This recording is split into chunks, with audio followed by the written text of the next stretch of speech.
What's up, guys? Today we're at the Guinness Store in Dublin. We're gonna do the self-guided tour, show you around. I think there's 6 or 7 floors. I know at the very top there's a gravity bar where you get a voucher, or we got at the start of the tour actually, and we get a free Guinness. So we're excited to do that. We're excited to check it out.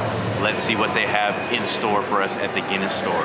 And our journey begins here. I kept saying Guinness Store, but it's Storehouse. I don't know why I dropped the house. I guess I just forgot. But we see some wheat here, tons of wheat actually. And now this cool waterfall thing, and it'll let you know with this sign that the water comes from the Wicklow Mountains. And if you couldn't read that sign, it also says it in the water itself, which is really cool. There you go. Water source from the Wicklow Mountains. And we get not 1, not 2, but 3 harp waterfalls. That's pretty cool. This next part made us feel like we're in a movie. I don't know what this was supposed to symbolize, but it looked really cool.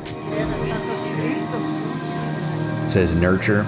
And now we see the magic of the yeast up here, one-of-a-kind yeast. And this is why, because it says today research has revealed that at least 38% of Guinness yeast is of unknown origin, making it truly unique. In 1903, a yeast library was established at St. James Gate, and they've used the same strain in their stout since then. Next up, we see that their yeast is stored in liquid nitrogen in cryogenic refrigerators. And this leads us to another room with this design of these bubbles. It says we store our yeast in liquid nitrogen at negative 196 degrees Celsius. I'm not sure what the Fahrenheit conversion is, but I'll pop it up on screen for any Americans or non-Celsius users watching.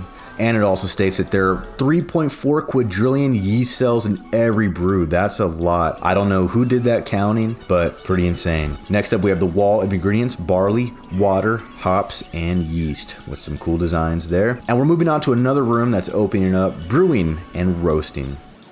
It says 0 degrees, the fresh barley grain begins its roasting journey. It's pale in color with a hard texture and grainy aroma. And there you go, there's the English spelling of color, because in America we don't have the U. This is a pretty interesting fact. It says at 232 degrees Celsius, that's the temperature that they roast to create the unique flavor, aroma, and color of Guinness. I know on the intercom it said that they can't go any higher because it'll start to burn. This is pretty cool. On this part of the tour we got to see these old machines like this, the mill in 1906. And next to that was another old machine, the Triple Ram Pump, 1958. It says, welcome to roasting. We have a long tradition of roasting on site here in St. James Gate Brewery, and just as well, since the skill of roasting barley takes years to master. Roasting the right way is what gives Guinness its iconic color, flavor, and aroma. We really like Guinness. I know it seems to be one of those beers that people have a love or hate relationship with, but I'm glad I like it because that's what this whole thing's about. And Lauren actually likes it even though she's not super into beer. Next up, we have another room that says milling, mashing, and boiling, with these cool little LEDs to show you how it looks. This wall has the brewing process. I won't go through that, but if you want to pause it, go ahead. Boom. Now we're on to the fermentation room behind everybody. This was a self-guided tour, but it felt kind of guided because everybody was going the same way. It's super easy to stay on track. Here it says, welcome to the Guinness fermentation process. Discover how the Guinness yeast transforms our bittersweet wort into the world's most iconic beer. Here are the steps. Step 1, the fermentation process starts by adding the famous Guinness yeast. Then we move on to step 2, the yeast converts natural sugars to alcohol. And then 3, creates CO2. And now step 4, the Guinness yeast imparts unique flavors and aromas on the beer. And I think there was a step 5, but we didn't record it because it was something simple like, here's the beer. Obviously it said something cooler than that, but I remember something simple like that. It says 300 million bubbles in every pint.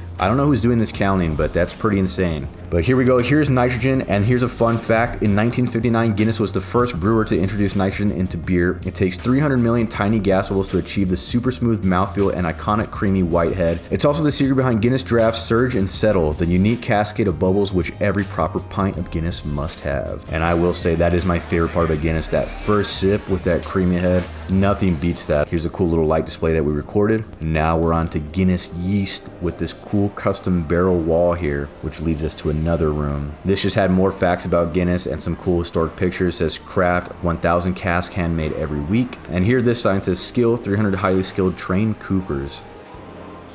Next up, you'll be able to see how high we are right now. We're not too high, but still a scary view. Look at that. I would not want to fall down there, and those people would be pretty messed up too if I fell, so luckily we didn't fall. But look at how high the ceilings are as well. They had some cool art designs up here since the ceilings are so high. And next up we have some facts about Arthur Guinness, the brewer. It says the man Arthur Guinness was born in 1725 near Selbridge, or probably Kelbridge, County Kildare. He was just 34 years old when he signed the iconic 9,000-year Guinness lease, and you can read on if you want. I do remember watching some video about that lease. I don't know the exact details, but it was something insane. As you can tell, a 9,000 year lease, that's not gonna be normal. In this room, they had pictures of people that are involved in Guinness now, and they also had more signs that said about the history. I won't go through all this, but I do know the intercom was telling us that apparently back in the day, it was highly coveted to work for Guinness because they really took care of their workers. I don't know how true that is. Hopefully that's true, because that's always nice when a company cares, but you can let us know in the comments if you heard that's true or if you know anything about it. Of course, it's gonna be slanted one way since we're at the Guinness Storehouse. They're not gonna tell us the hardships or the bad parts about working for the company, but I'm hoping that's totally true, because that'd be nice if they took care of their workers.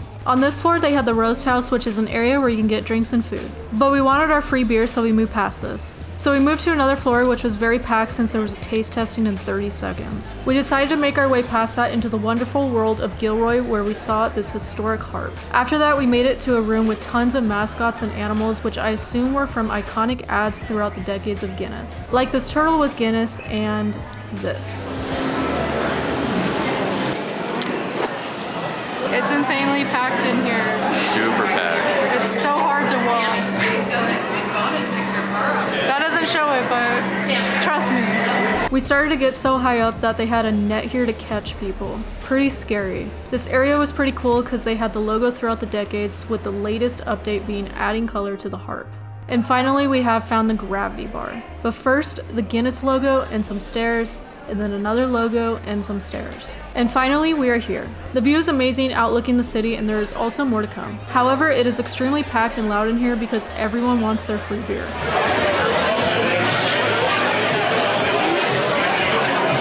All right, we made it to the top. We are done with the tour. It is insanely packed. I don't know if you can hear me, but we have 2 coupons for a Guinness right now, so we're gonna get that. Let's see how long it takes, because a lot of people in here. Tons everywhere. There's no good spots to film because there's just so many people everywhere. There are so many people here that they had to make sure to settle tons of glasses to have ready for the final pour. And there it is, our free Guinness, which was made even more enjoyable with this view that we got. All right, we've made it to the top with our Guinness. Cheers. Crazy view here. Tastes good, really good. I think this is really high up, that's all I know. It's like 6 stories or something like that. It's pretty hot.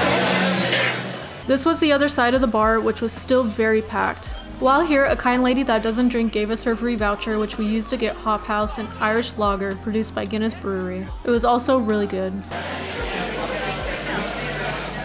Last thing we did was go to the gift shop section, which was not the cheapest. 70 euros sounds pretty crazy for a sweater, but we knew we needed to find some souvenirs. Oh, this is cute, I want this.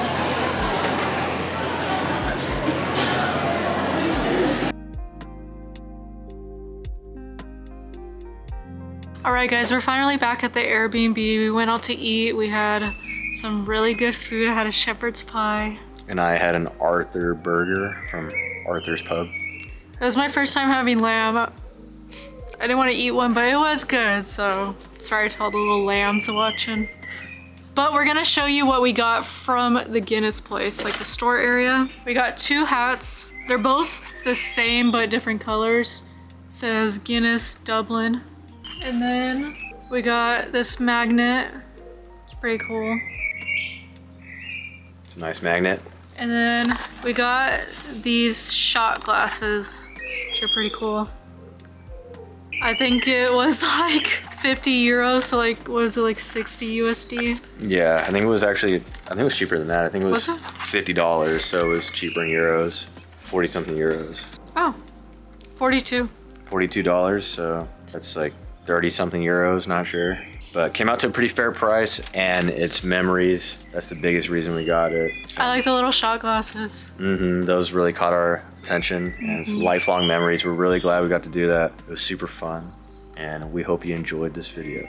The bird has a lot to say. But we'll see you in the next video. Bye.